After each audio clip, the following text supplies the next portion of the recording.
You ever just stop and consider that the maze may be more for keeping something in than keeping us out? But whatever the case, it is time we talked the Labyrinth, shall we? And all of its dark, twisting halls. Cause believe it or not, it is considered its very own biome. So I guess our biome series continues, everyone. Let's get to it. However, before we enter the maze, there is actually a small area usually right before the entrance to it that technically counts as the Labyrinth biome. So let's fire through what's there first. Light flowers are common, and as we know, there are several variants all providing varying numbers of light bulbs. Most light flowers take 3 to 5 days to regrow, and the light bulbs that come from them can be used to craft the lantern, of course, are used in refueling things like the lantern or miner hats, of course, and of course can be fed to a werepig at will to produce crap tons of crap.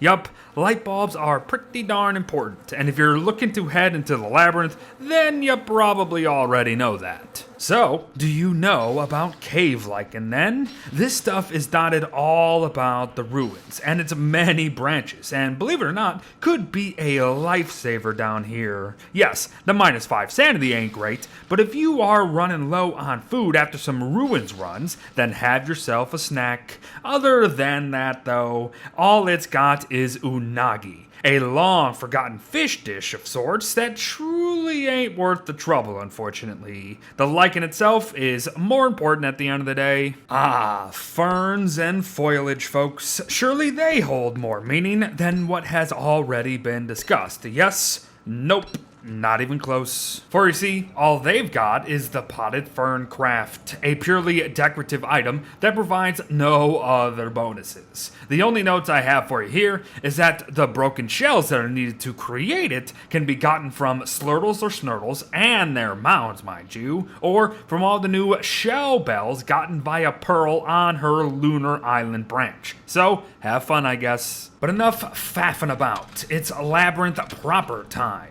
Relics can be found here all the same as those found in the ruins proper or the village biome itself. And as we know, we can actually repair these ancient pieces of furniture and such with rocks to gain sanity. But not only that, their loot tables consist of frazzled wires, gems, gears, nightmare fuel, trinkets, silk, sewing kits, dual sight, and even live mobs like cave spiders or splue monkeys. So yep, relics have far more to them than meets the eye. Just like how a certain combination of specific items placed within the ancient chest near the ancient pseudoscience station unlocks special blueprints for relic replicas. Actual craftable structures that can be placed by us anywhere we wish. Very neat stuff. But on to the dangers, everyone. You will encounter buttloads of dangling depth dwellers in these winding halls, and I mean buttloads. That is, unless you are bloody smart, unlike Beardo here. Cause here's the thing about the sticky webbing of the labyrinth, folks.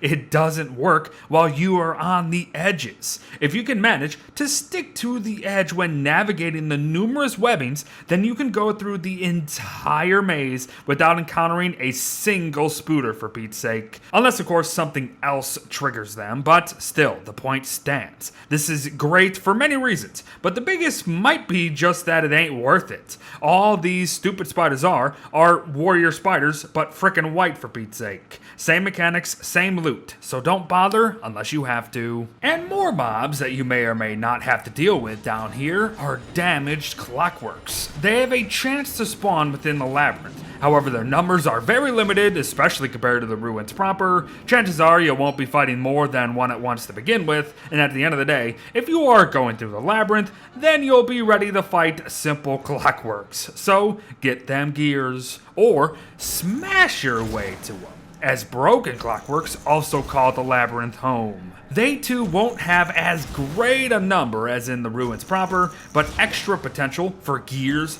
wires, and even gems is always nice. And on top of all that, don't forget their dirty little secret. Use 3 gears to actually repair broken Clockworks to spawn loyal Clockwork followers for your pleasure. Yup, loyal Clockworks. But you know who ain't gonna be loyal to us, or just anyone for that matter? Nightmare creatures. And although nightmare fissures won't be around to give you grief, they are going to be replaced with nightmare lights instead.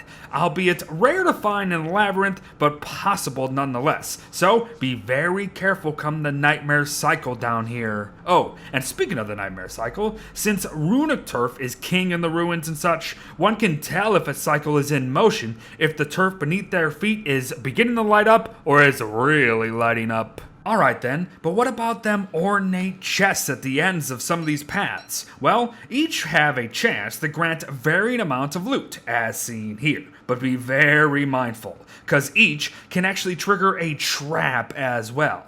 Opening ornate chests can spawn dangling depth dwellers, nightmares even, can lower your stats at random, or even degrade items within your inventory. Your character reacts if it is a trap, so watch carefully and keep tabs on all your stuff. But as for the loot as a whole, it's not the worst, not the best. The chances ain't great. However, you'll get these things elsewhere way easier. But now, what's our prize for reaching the end of the maze? Well, nothing for now, because the Ancient Guardian stands in our way. The Guardian is one of the heaviest hitters in all of Don't Starve history, so you best come prepared to take it, run around getting very few hits in when you can, or just be ready to serve up the cheese, as they say. Before we do, however, I do wish to mention that light can and will be a problem, so you best have Mongols, perhaps a star caller staff, or just coordination with your potential team to manage it. The star caller staff, though, is probably your best choice in my opinion. But cheese time. And one way to manage and tame his speed and 100 damage per hit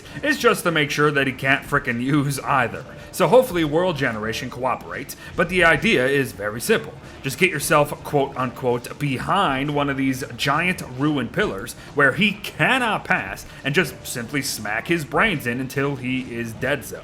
Yup, it could be just that simple. Or you could use graves to send him to his own grave. This method is essentially the same as the last, as it utilizes the fact that the Ancient Guardian simply cannot pass through small gaps. However, I do find it more safe for whatever reason. That said, it is unfortunately completely tied to World Generation, as one may not even get any graves in the Labyrinth to begin with, and even if you do, who is to say that you even have them close enough to manage this? So, at the end of the day, the best bet in my opinion, and will likely always be the best bet, is just to roll up to him as a group and just overwhelm him. For you see, the Guardian is a single target attacker, meaning he can only hit one thing at one time per attack. So, rush him as a group, or bring a posse of rock lobsters to his arena, and quite frankly, he'll just get utterly destroyed in seconds. This would be my choice, as I said, even if the rock lobsters will make navigating the labyrinth itself an absolute pain. So,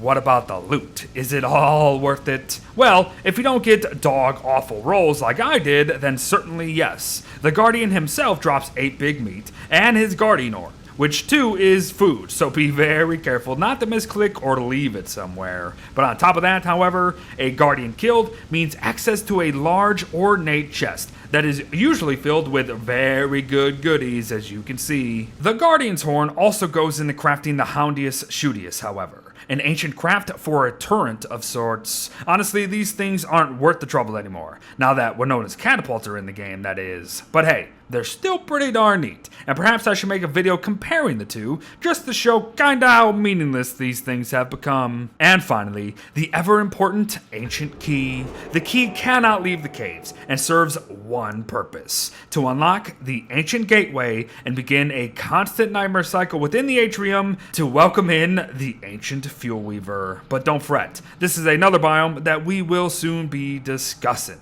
The key is very, very important, so don't lose it. But there you have it, everyone. The Labyrinth and Don't Starve together. Yes, I know we could have talked the graveyard at the end of the maze, or even the Thulsite walls that are there as well, but not only is it possible to not get a grave at all, the Thulsite walls are very limited and found everywhere anyways. Besides, if you're looking to take down the Guardian, then I have a feeling you know what you're doing with all that stuff. But thanks for watching, folks. Well wishes to all. Don't get lost, and I'll see you in the next one. Bye bye.